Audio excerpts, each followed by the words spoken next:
बार फिर से आप सभी का स्वागत करता हूं आपके अपने ही चैनल मस्ती की पाठशाला में। दोस्तों, पिछले वीडियो में हमने मॉडर्न और एकेडमिक पेरेंटिंग के अंतर्गत जिस गंभीर समस्या के बारे में चर्चा की थी, उस समस्या का बेहतर समाधान क्या हो सकता है, इसी कड़ी में आज मैं आपको एक फिर सच्ची घटना बताने जा रहा हूं। दोस्तों, ऐसा है कि जयपुर में एक महिला रहती है जो कि पेइंग गेस्ट का काम करती है। वो उनके बड़ा सा मकान है और उस मकान में 20-22 कमरे हैं। हर कमरे में उन्होंने 3-3 बेड लगा रखे हैं। उनका जो पीजी है उसमें भोजन ही मिलता है, क्योंकि वो खाना खिलाने के बड़ा शौकीन है। बड़े ही मन से बनाती हैं और साथ में खिलाती भी हैं। खाना इतना स्वादिष्ट बनाती हैं कि अच्छा से अच्छा चेफ भी जो है उसे नहीं बना सकता। शायद बहुत सारे लोगों की माँ भी इतना प्यार से अपने बच्चों को नहीं खिलाती होगी जितना प्यार से वो महिला अपने पीजी में रहने वाले लोगों को भोजन कराती है। उनके भोजन में, उनके पीजी में ज़्यादातर नौकरी पेशा वाले लोग और छात्र रहते हैं। सुबह का नाश्ता और रात का भोजन तो सभी लोग करते ही हैं। जिन्हें आवश्यकता महसूस होती है उन्हें वे दोपहर का भोजन भी पैक करके देती है। उनके यहाँ पीजी में हर चीज़ तो बहुत बेहतरीन है दोस्तों, लेकिन उनके पीजी का एक बड़ा ही अजीबोगरीब नियम है। और ये नियम इस तरह से है कि उनके पीजी में महीने में केवल 28 दिन ही भोजन पकता है।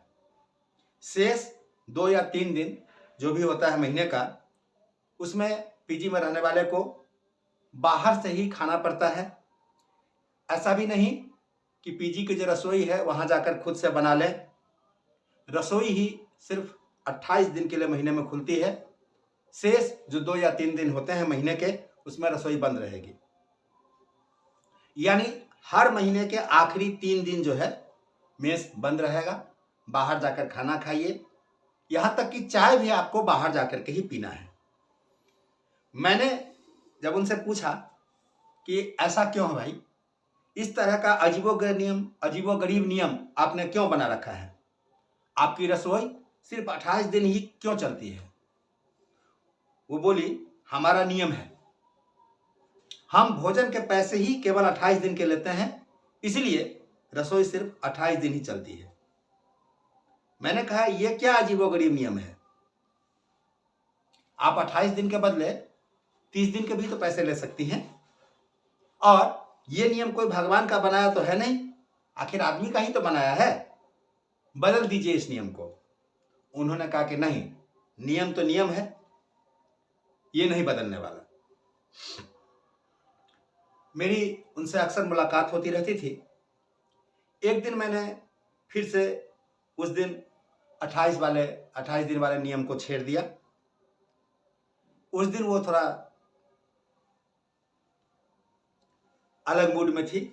वो खुल गई और बोले कि तुम ऐसे नहीं समझोगे।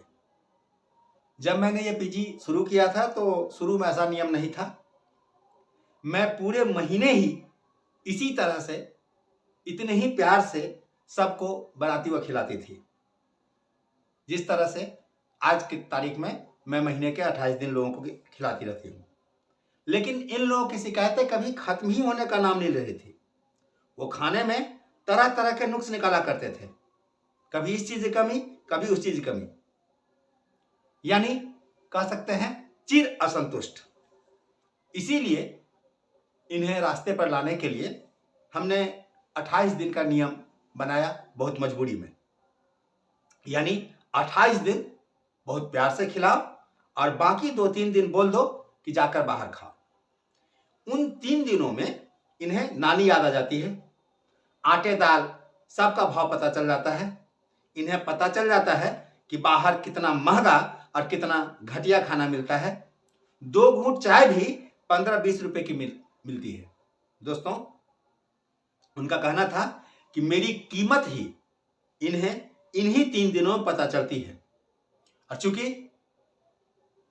इन 3 दिनों में इन्हें मेरी कीमत पता चल चुकी होती है, इसीलिए महीने के 28 दिन ये बहुत ही कायदे में रहते हैं, बहुत ही संयमित रहते हैं। दोस्तों, इस कहानी से बहुत कुछ सीखने को मिलता है। अत्यधिक सुख सुविधा की आदत जो है व्यक्ति को असंतुष्ट और आलसी बना देती है। आज के बच्चों का हाल भी कुछ इसी तरह का है।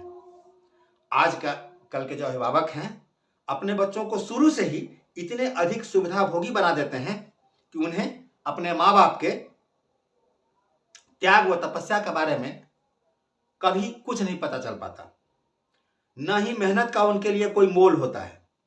माँ बाप द्वारा मिलने वाली हर सुख सुविधा पर वे अपना अधिकार समझ बैठते हैं। उनका मानना होता है कि अगर उन्होंने उनका जन्म दिया है तो यह सब करना उनका कर्तव्य है। वे माँ बाप के कर्तव्यों से तो वाकिफ होते हैं, पर अपने कर्तव्यों के बारे में उन्हें कुछ नहीं पता। उन्हें तो केवल अपने अधिकार मालूम होते हैं। इसलिए दोस्तों, आज देश में वृद्धाश्रमों की संख्या बढ़ रही है, बहुत ही तेजी से बढ़ रही है।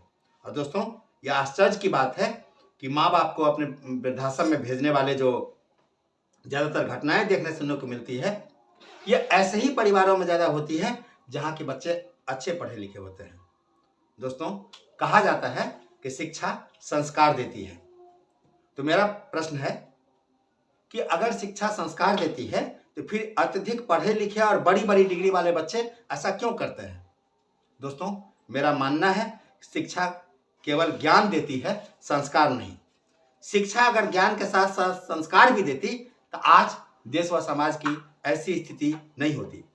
भ्रष्टाचार में आकंठ डूबे लोग कोई अशिक्षित लोग नहीं होते, बल्कि मेरा तो अनुभव है कि जो जितना अधिक शिक्षित होता है, जिसके पास जितनी बड़ी डिग्री है, जो जितने ऊंचे पद पर है, वह उतना ही बड़ा भ्रष्टाचारी है। अतः मेरी समझ में शिक्षा का संस्कारों से कोई लेना देना नहीं। शिक्षा विद्यालय में मिलती है और संस्कार घर से मिलता है। शिक्षा देने का काम शिक्षकों का है, पर संस्कार देने का काम माँ बाप का होता है। आप ज़्यादा पढ़े लिखे नहीं हैं दोस्तों, तो हो सकता है आप अपने बच्चे को अच्छे से पढ़ा नहीं सकते, आप उन्हें किताबी ज्ञान अच्छे से नहीं दे सकते, पर आप अपने बच्चे को संस्कारी जरूर बना सकते हैं। मेरा मानना है कि आज के माँ बाप को चाहिए कि वो अपने बच्चे को सुख सुविधा जरूर दे, पर उन्हें अपने बच्चों को समय समय पर यह एहसास करते रहना भी चाहिए कि ये सुख सुविधा उन्हें किस कीमत पर मिल रही है। आप अपने बच्चे को अच्छी शिक्षा भले ना दिला पाएं, पर उन्हें अच्छे संस्कार जरूर दिलाएं। धन्यवाद दोस्तों। मैंने इस कहानी में जो मुद्दा उठाया है इस पर जरूर विचार कीजिएगा। कहानी अच्छी लगे तो इसे अपने दोस्तों के साथ शेयर कीजिएगा। अगर आप मेरे इस चैनल पर नए हैं तो आप इसे सब्सक्राइब करें, लाइक करें, कमेंट करें, अपने विचार भी कमेंट के माध्यम से रखें। आज के लिए इतना ही। मिलते हैं फिर अगले वीडियो में किसी अगले टॉपिक के साथ। Thank you very much.